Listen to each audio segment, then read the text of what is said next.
So at the beginning of last season, the Denver Nuggets were in a weird transition period where they had some young players to be excited about, but there was also established veterans on the roster, and we had to commit to one side of the coin.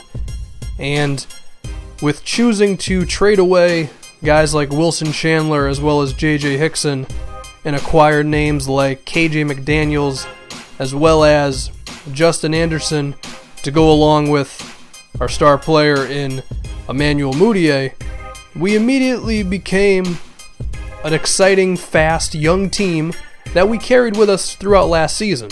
Now going into this year with Jusuf Nurkic and, as I already mentioned, Mudiay being a year better and really being our leaders, I'm excited for this season. And we're going to see in this first game against the Memphis Grizzlies, we're just going to see how this roster looks because, as I've mentioned before, there's a lot of competition, especially at the 2 guard and the small forward positions. But let's look at Mudiay first, okay? Before we start critiquing things and seeing what we got to change, let's just show our best player doing things that our best player does, which is getting into the paint, being way too big for a point guard, and also running up and down the floor like a crazed maniac and just finishing at the rim, and it just makes you say, what the hell, dude? Listen, the Sacramento Kings could have drafted this guy. Thank you, Vivek Ranadive, for not doing it, so we get to have him here. But now, let's look at who I want us to be our second best player this season, Jusuf Nurkic. And I wanted to get him into the post more often, and he's got a hell of a task going up against Marc Gasol and Zebo. But hey, you know what? You got to do it. That looked really good. Got Marc Gasol in the air. Thought of as one of the best defensive centers in the league. Who cares, man? If you're effective in the post, just do it. He throws up a really goofy-looking hook shot that drops in. But I've mentioned before that his rebounding is also something that needs to be crucial for us. And after Kenneth Faried misses that one, with Zebo next to him, Nurkic grabs that board. That's pretty effective. That's very good to see. And then he gets Randolph on him here. Got to beat him with the quickness, okay? You got to body up Gasol, which is a tough task. You got to beat Zebo with the speed. I like it. So Jusuf Nurkic is looking very good so far. But now let's talk about the shooting guard competition, and we're going to begin with the guy that nobody in the comment section likes, Will Barton. And I gave him some opportunities here, coming across some screens. An open three-point shot, that's not good. You can't be missing those open three-pointers, Barton. But also, we got him going to the rim on some reverse layup swag. Sheesh. So now let's look at Gary Harris, the next shooting guard in line. And he got the same exact plays that Will Barton had, except he was dropping them, okay? He was knocking down threes and then some. Gary Harris was motivated as hell to say, get me in this damn starting lineup, get Will Barton out of here, okay? He's like 2 pounds, he's 6'4", whatever the hell he is. Barton looks like a toothpick. Gary Harris is hitting jump shots. As for our other shooting guard, KJ McDaniels, I actually had to play him at small forward because roster's a little crowded. He didn't do much, but this one sequence sums him up in a nutshell, okay? He plays defense on Jeff Green, and then if you'll just give him about half a second to get down the floor, yeah, KJ's always going to be valuable.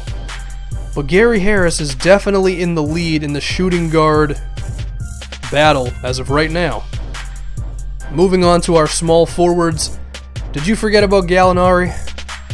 I hope you remember Gallo the God, because he was one of our best players, our best scorer last season, and he's continuing what he's doing. I mean, look, I don't have any questions about Gallinari. I know what he can do, but it's still worth showing just how good he is for us. Really what I want to see is, where is Justin Anderson at this point, because he was a surprise. I mean, I knew he was going to be good for us. I didn't know he was going to be that good for us last year. So he gets an open three-pointer. These are the shots he was hitting. Ooh, that's not good. You got to knock those down, man. And really, besides that, Anderson did not impress me too much in this game. I mean, he's always going to be good at running the floor, which is, great for what we do, but if that's all you can do, I'm not really comfortable with starting you. As for the rookie Brandon Ingram, remember in Summer League, the one thing he did well was running the fast break. That's really all he did for us here. Small forward position is kind of outside of Gallinari at the moment. Now let's look at the other rookie, Nigel Hayes, who is playing backup for Kenneth Faried. He gets bodied by Randolph here.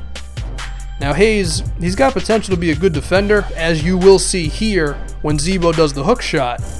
But when guys are just out-muscling him down there, he's going to have a problem. And of course, the one thing with this dude is he can hit jump shots. That's what I want him to do. That's what he can do. He doesn't do it right there.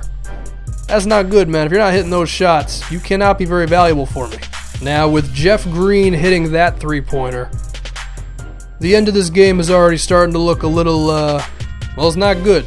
But we get Nurkic an open mid-range jump shot, which was almost automatic last season. It goes in and out. That's unfortunate. I mean, Nurkic's stamina is always going to play a role in it. Zebo somehow scores when we have like 2 guys on him, because I'm not going to defend Tony Allen. Try to get Moutier a three-pointer because he has improved on that, but I mean, he's not perfect. It's going to take some time on that jumper for him. And then I just kind of have a brain fart defensively, and I'm like, let me try to steal the ball, and I forget that Mike Conley is so... That wasn't good. That was not my best showing. And so the end of this game, I mean, it wasn't great, but I think the process of the game, it shows not everybody's doing well right now. I mean, Gary Harris was fantastic. Nurkic had a double-double. That's good. But like KJ, Justin Anderson, they weren't scoring well. Kenneth Faried, if you look at that, basically a non-factor. So,